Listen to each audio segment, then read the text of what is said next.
नमस्कार, विंध्या टाइम्स में आपका स्वागत है। प्रदेश की 4 बड़ी खबरों के साथ आपके बीच हाजिर हुए हैं। दिन भर में आज क्या कुछ विशेष रहा।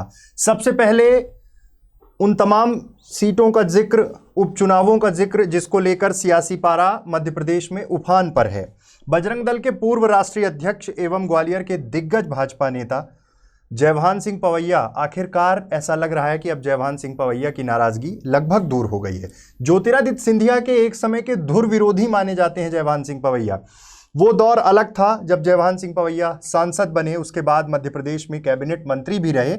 लेकिन अब जयभान पवैया चुनाव हारने के बाद ऐसा लग रहा था कि लूप लाइन में चले जाएंगे, लेकिन उनका वर्चस्व ग्वालियर में कुछ इस प्रकार से है कि तमाम जिन लोगों को उपचुनाव में जाना है, चाहे वो प्रद्युमन सिंह तोमर हो जो जयभान सिंह पवैया के खिलाफ चुनाव लड़ते रहे, वो अब सबको यही उम्मीद थी कि किसी भी तरह से जयभान सिंह पवैया की नाराजगी दूर हो जाए।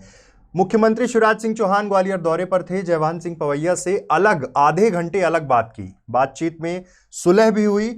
तस्वीरें सोशल मीडिया पर वायरल हुई जिसमें सिंधिया जयभान सिंह पवैया के कंधे पर हाथ रखे हुए हैं।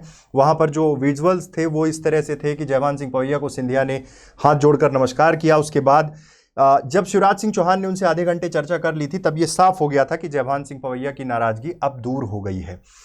जयभान सिंह पवैया की राजनीति ग्वालियर में सिंधिया परिवार के विरोध में ही रही है। जयभान सिंह पवैया पिछला चुनाव सिंधिया के खास समर्थक मंत्री प्रद्युमन सिंह तोमर से हार गए थे। उसके बाद से तमाम अटकलों का बाजार शुरू था, तमाम बातें हो रही थी, लेकिन जयभान सिंह पवैया चंबल में बीजेपी का एक मजबूत चेहरा है।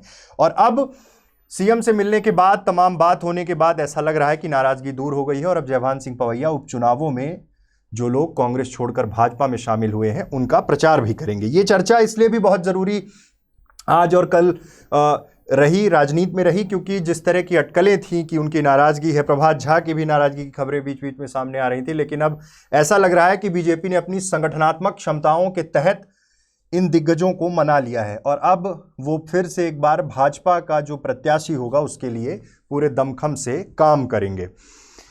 इंदौर की ओर चलते हैं। मालवा की जिन सीटों पर चुनाव होना है उसमें सबसे दिलचस्प सीट है सावेर।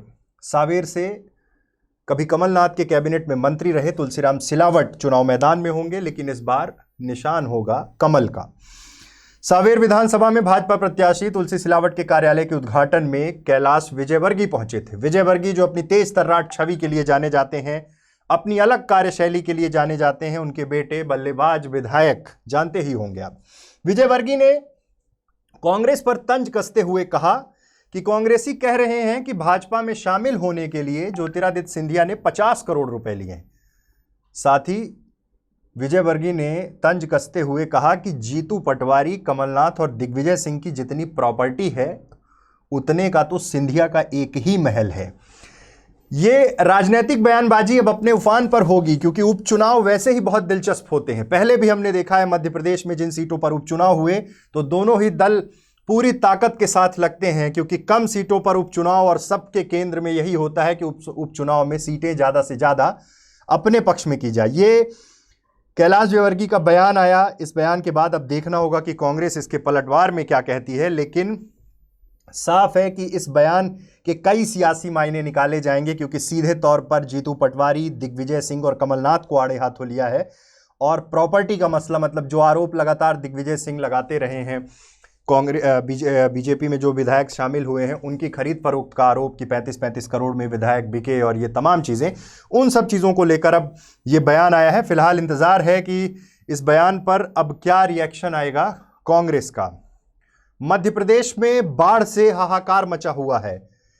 मालवांचल में, भोपाल में जिस तरह से लगातार बारिश हो रही है उससे अलर्ट जारी किया गया है, रेड अलर्ट है। भोपाल में भी तमाम बड़ा तालाब से लेकर भदभदा डैम सबके गेट खोले गए हैं, क्योंकि जिस तरह से पानी लगातार गिर रहा है मालवांचल में और मध्य भोपाल में, उससे कहीं ना कहीं एक डर का माहौल आम जन में देखा गया है। क्योंकि सीधे सीधे पिछले दिनों ये देखा गया कल कि जो गेट खोले गए डैम के, उसके पहले अलर्ट नहीं जारी किया गया, जिसके कारण बहुत सी झुग्गियां डूब गई। कांग्रेस ने यह आरोप लगाया। ओमकारेश्वर बांध के भी 10 गेट खोले गए हैं। अब 4000 क्यूमेक्स पानी अब तक छोड़ा जा रहा है। वहीं नर्मदा किनारे के सभी घाटों पर अलर्ट जारी कर दिया गया है। मतलब बाढ़ विकराल रूप ले सकती है। उज्जैन में क्षिप्रा नदी अपने उफान पर है, तमाम मंदिरों तक पानी पहुंच गया है। कुल मिलाकर ये आफत की बारिश अब शुरू हो गई है। लगातार ये देखा जा रहा था, पिछले दिनों की कम वर्षा की बात हो रही थी, लेकिन अब जिस तरह का वेदर सिस्टम बना है उससे भोपाल और उज्जैन क्षेत्र में, मतलब मालवा क्षेत्र में जबरदस्त बारिश हो रही है। प्रशासन पूरी मुस्तैदी के साथ तमाम प्रभावित लोग जो बारिश में फंसे हुए हैं उनको निकालने की कवायद शुरू कर रहा है। लेकिन चारों तरफ जिस तरह से उज्जैन की अगर बात की जाए तो चारों तरफ बस पानी ही पानी दिख रहा है। ये हालात है। मध्य प्रदेश में कोरोना की जो स्थिति है वो अब धीरे धीरे कोरोना विकराल तो होता ही जा रहा है, क्योंकि लगातार ये आरोप लग रहे थे कि सरकार अनदेखी कर रही, सरकार के प्रयास जारी हैं, लेकिन चुनाव केंद्र में है।